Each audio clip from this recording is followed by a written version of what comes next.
गरीब राघव के प्रति मीना के मन में पता नहीं क्यों ममता उमड़ आई थी। उसने राघव को हर तरह से मदद देकर पढ़ाई पूरी करने का पूरा मौका दिया। क्या राघव मीना के इस उपकार को कभी उतार सका? बहुत दिनों बाद अचानक माधुरी का आना मीना को सुखद लगा था। 2-4 दिन तो यूं ही गपशप में निकल गए थे। माधुरी दीदी यहाँ अपने किसी संबंधी के यहाँ विवाह समारोह में शामिल होने आई थी। जिद करके वे मीना और उसके पति दीपक को भी अपने साथ ले गईं। फिर शादी के बाद मीना ने जिद कर उन्हें 2 दिन और रोक लिया था। दीपक किसी काम से बाहर चले गए तो माधुरी रुक गई थी। और सुना, सब ठीक ठाक तो चल रहा है न? माधुरी ने कहा, अब तो दोनों बेटियों का ब्याह करके तुम लोग भी फ्री हो गए हो। खूब घूमो फिरो, अब क्यों घर में बंधे हुए हो? दीदी, अब आपसे क्या छिपाना? मीना कुछ गंभीर होकर कहने लगी, आप तो जानती ही हैं कि दोनों बेटियों की शादी में काफी खर्च हुआ है। अब दीपक रिटायर भी हो गए हैं, सीमित पेंशन मिलती है, किसी तरह खर्च चल रहा है। बस कोई आकस्मिक खर्चा आ जाता है तो उसके लिए भी सोचना पड़ता है।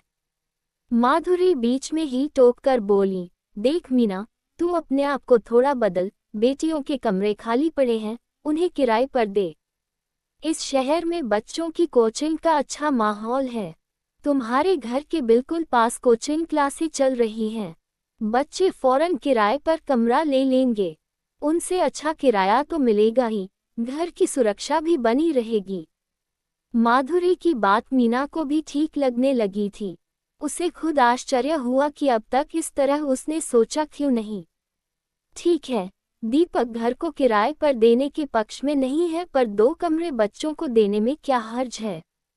बाथरूम तो अलग है ही। माधुरी दीदी के जाते ही पति से बात करके मीना ने अखबार में विज्ञापन दे दिया। देखो मीना, मैं तुम्हारे कार्यक्षेत्र में दखल नहीं दूंगा, दीपक बोले, पर निर्णय तुम्हारा ही है, सो सोच समझा कर लेना।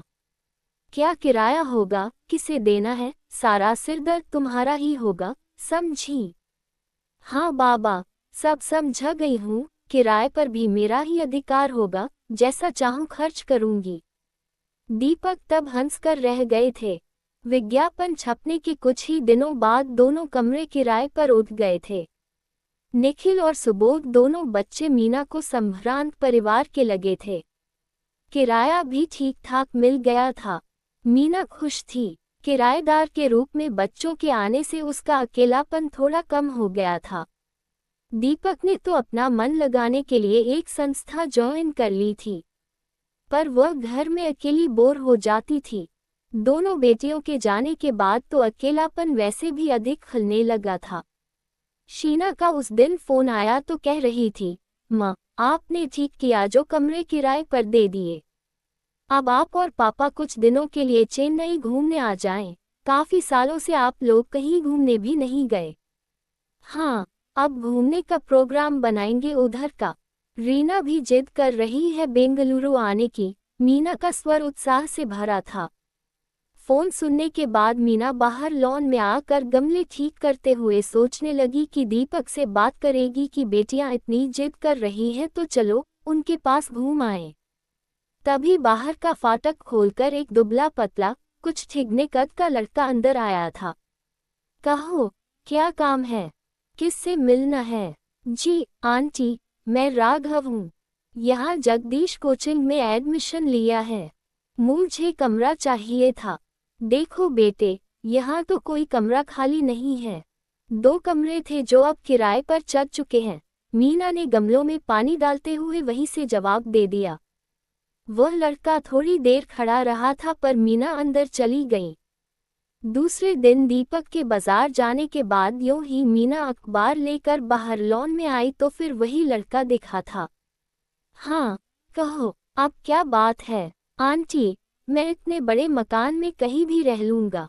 अभी तो मेरा सामान भी रेलवे स्टेशन पर ही पड़ा है। उसके स्वर में अनुनय का भाव था। कहा न, कोई कमरा खाली नहीं है। पर ये कहकर उसने छोटे से गैराज की तरफ इशारा किया था। मीना का ध्यान भी अब उधर गया। मकान में ये हिस्सा कार के लिए रखा था। कार तो आ नहीं पाए। हाँ, पर शीना की शादी के समय इसमें एक मामूली सा दरवाजा लगाकर कमरे का रूप दे दिया था। हलवाई और नौकरों के लिए पीछे एक कामचलाऊ टॉयलेट भी बना था। अब ये हिस्सा घर के फालतू सामान के लिए था। इसमें रह लोगे, पढ़ाई हो जाएगी? मीना ने आश्चर्य से पूछा था। हाँ, क्यों नहीं, लायक तो होगी ना। वह लड़का अब अंदर आ गया था। गैराज देखकर वह उत्साहित था, कहने लगा, यह मेज और कुर्सी तो मेरे काम आ जाएगी और ये तख्त भी। मीना समझ नहीं पा रही थी कि क्या कहे। लड़के ने जेब से कुछ नोट निकाले और कहने लगा, आंटी, ये 500 रुपये तो आप रख लीजिए। मैं 800 रुपये से ज़्यादा किराया आपको नहीं दे पाऊंगा। बाकी 300 रुपये मैं 1-2 दिनों में दे दूंगा। आप सामान ले आऊं। 500 रुपये हाथ में लेकर मीना अचंभित थी। चलो, एक किराएदार और सही। बाद में इस हिस्से को भी ठीक करा देगी तो इसका भी अच्छा किराया मिल जाएगा। घंटे भर बाद ही वह एक रिक्शे पर अपना सामान ले आया था। मीना ने देखा, एक टिन का बक्सा, एक बड़ा सा पुराना बैग और एक पुरानी चादर की गठरी में कुछ सामान बंधा हुआ दिख रहा था। ठीक है, सामान रख दो, अभी नौकरानी आती होगी तो मैं सफाई करवा दूंगी। आंटी, मुझे झाड़ू दे दीजिए, मैं खुद ही साफ कर लूंगा।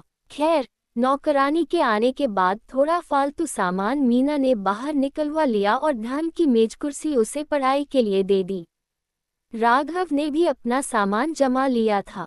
शाम को जब मीना ने दीपक से जिक्र किया तो उन्होंने हंस कर कहा था, देखो, अधिक लालच मत करना। वैसे ये तुम्हारा क्षेत्र है तो मैं कुछ नहीं बोलूंगा। मीना को ये लड़का निखिल और सुबोध से काफी अलग लगा था। रहता भी दोनों से अलग ही था, जबकि तीनों एक ही क्लास में पढ़ते थे। उस दिन शाम को बिजली चली गई तो मीना बाहर बरामदे में आ गई थी। निखिल और सुबोध बैडमिंटन खेल रहे थे।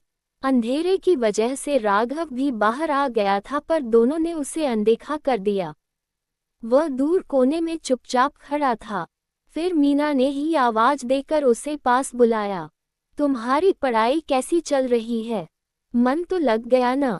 मन तो आंटी लगाना ही है। माँ ने इतनी जिद करके पढ़ने भेजा है, खर्चा किया है। अच्छा, और कौन कौन है घर में? बस माँ ही है। पिताजी तो बचपन में ही नहीं रहे। माँ ने ही सिलाई बुनाई करके पढ़ाया।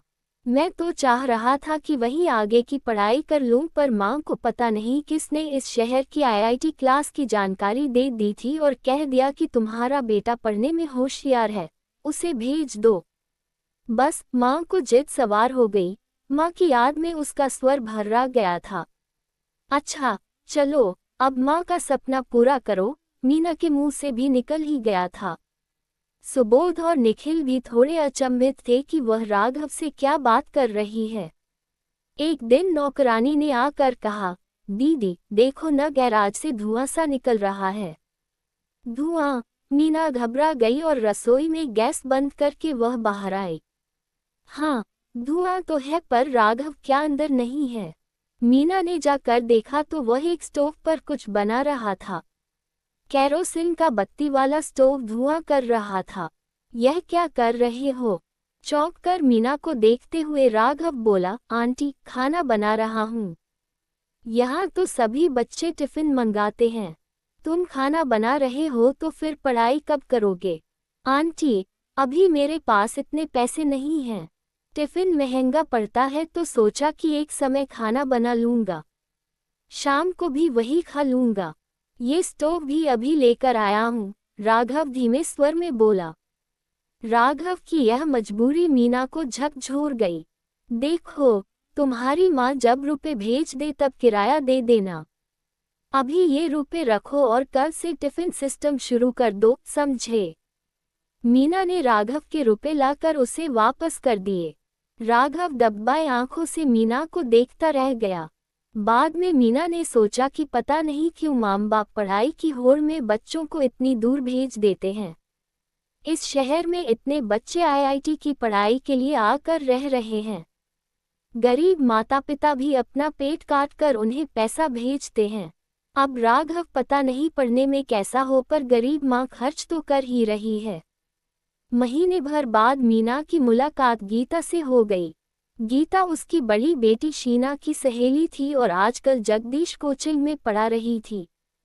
कभी कभार शीना का हालचाल जानने घर आ जाती थी।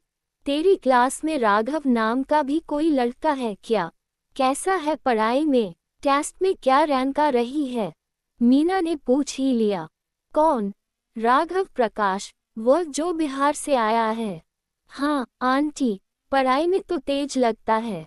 वैसे तो केमिस्ट्री की कक्षा ले रही हूँ, पर जगदीश जी उसकी तारीफ कर रहे थे कि अंकगणित में बहुत तेज है।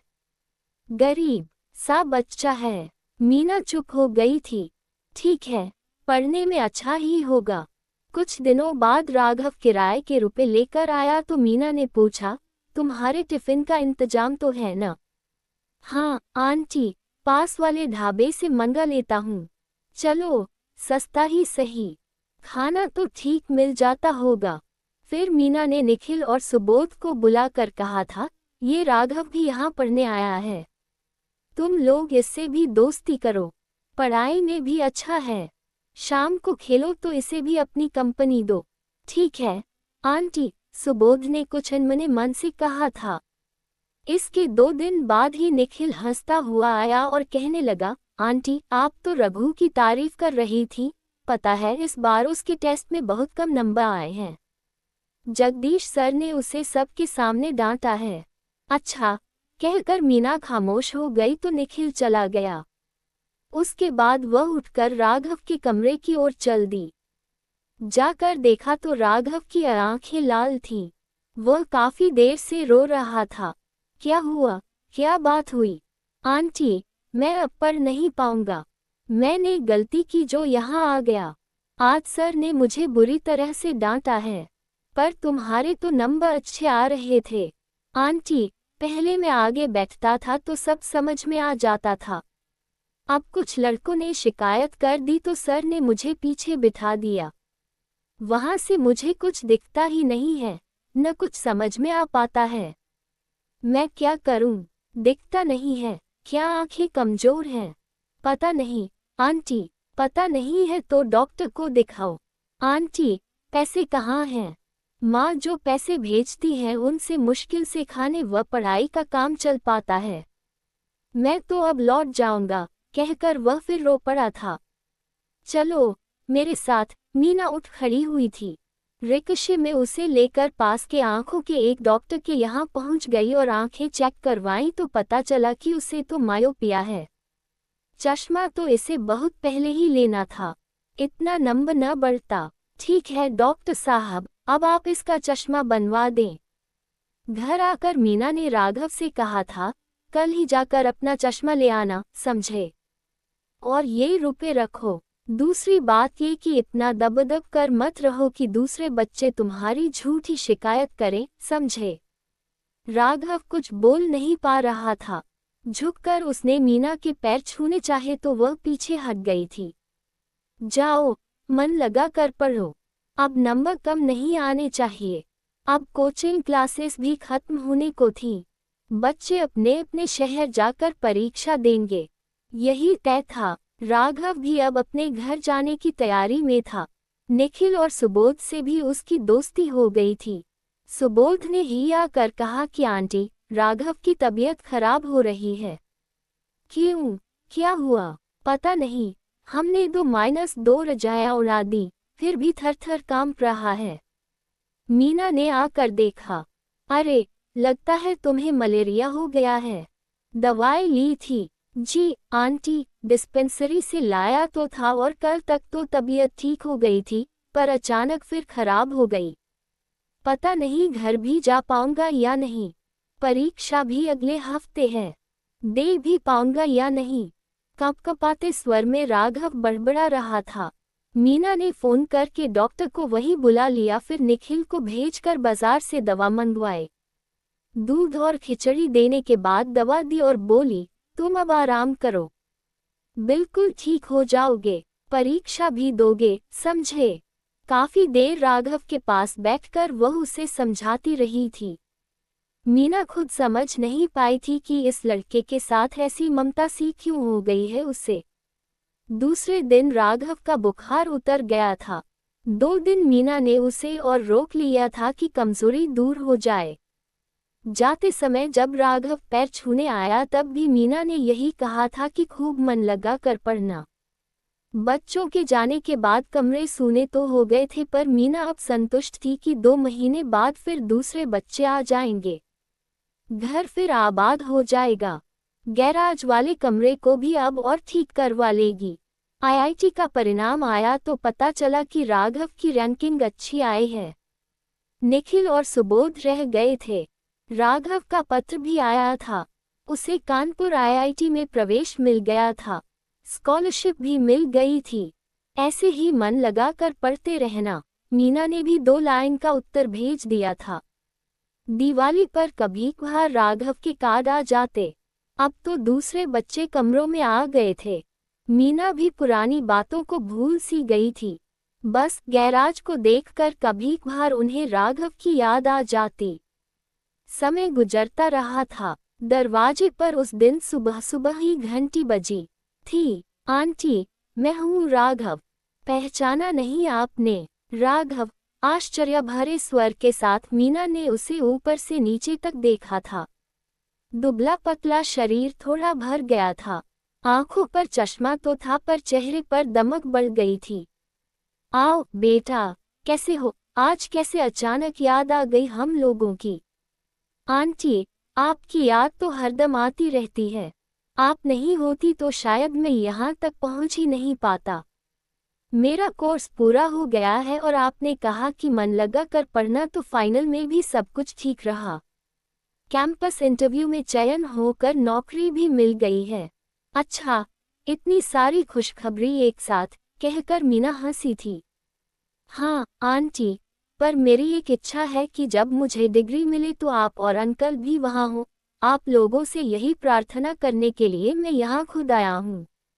पर बेटा, मीना इतना ही बोलते बोलते अचकचा गई थी। नहीं आंटी, न मत कहिए। मैं तो आपके लिए टिकट भी बुक करा रहा हूँ। आज आप लोगों की वजह से ही तो इस लायक हो पाया हूँ। मैं जानता हूँ कि जब जब मैं लड़खड़ाया आपने मुझे संभाला। एक माँ थी जिन्होंने जिद करके मुझे इस शहर में भेजा, और फिर आप हैं। माँ तो आज ये दिन देखने को रही नहीं, पर आप तो हैं। आप मेरी माँ समान हैं। राघव का भावुक स्वर सुनकर मीना भी पिघल गई थी। शब्द भी कंठ में आकर फंस गए थे। शायद माँ शब्द की सार्थकता का बोध ये बेटा उन्हें करा रहा था। कहानी पढ़ने के लिए हमें सब्सक्राइब करें। Kanpur story dairy. Thanks for watching.